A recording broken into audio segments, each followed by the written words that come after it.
Is it unusual for conservatives to be concerned about the death penalty? I think it was. I think that's changing pretty rapidly, but I'm a testament to how fast it can change. I was very much a tough on crime person. I thought the death penalty was perfectly fine. I thought it was fine ethically, but also more importantly, I thought that it deterred crime. I thought if I were the victim's family member, I would want it. I thought it saved money. There's all these myths around how it actually operates. And for most people, up until the age of information, unless you were personally impacted by it, had a family member in the system, you really just didn't know how it was operating. So for many people, I think even when they were limited government people, even when they were critical of government as a whole and knew that it was prone to error and to corruption, they just sort of exempted the Justice Department from that for whatever reason. And I was certainly in that camp. I stumbled into this work when I was still in the music industry. I was doing some pro bono lobbying for the National Alliance on Mental Illness. I was very passionate. I think so often free market people don't come in and try to find solutions for things like mental health issues, which we should be doing. And it was through that work that I was first asked to work on the death penalty. And I said, no, I can't do that bill for you. I don't agree on that at all. I'm very pro death penalty. And they said, for people with mental illness? I was like, yes. So I started doing my research. I realized I didn't know what I was talking about. And was really aghast at what I found.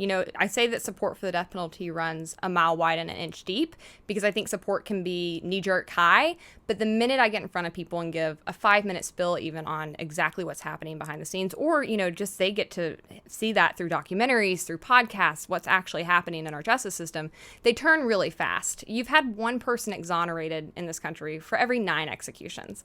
That in and of itself is shocking, and that's fully exonerated. There have been hundreds of others who have been wrongfully convicted and either taken Alfred pleas or had their trials reversed, or who were not discovered and who were executed while being innocent. So we know we kill innocent people every year. I feel very certain of that. And that, for anyone who says they care about individual liberty and limited government, is a huge problem. And then you get into the cost, the fact that it's not a deterrent, the opportunity cost involved in that. We still solve very few crimes. I think the average homicide clearance rate year in and year out hovers about 60%.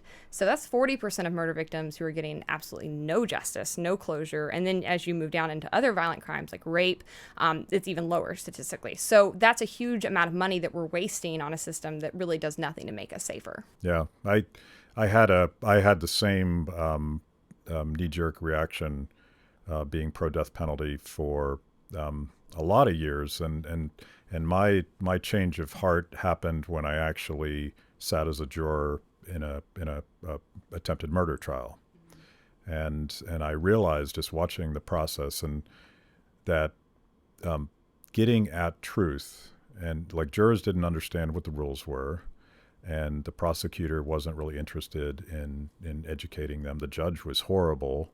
And people had all of these preconceived notions about guilt and innocence before they even sat down for the trial. And I realized this is a grossly unpredictable system by which to decide whether or not someone should live or die. Mm-hmm. And it's kind of like democratic politics, small d democratic politics in a nutshell. You don't know exactly what the people are going to do, and I just think it would the idea that you would kill an innocent person is just not acceptable in a society where we supposedly value life and we value people's freedom. So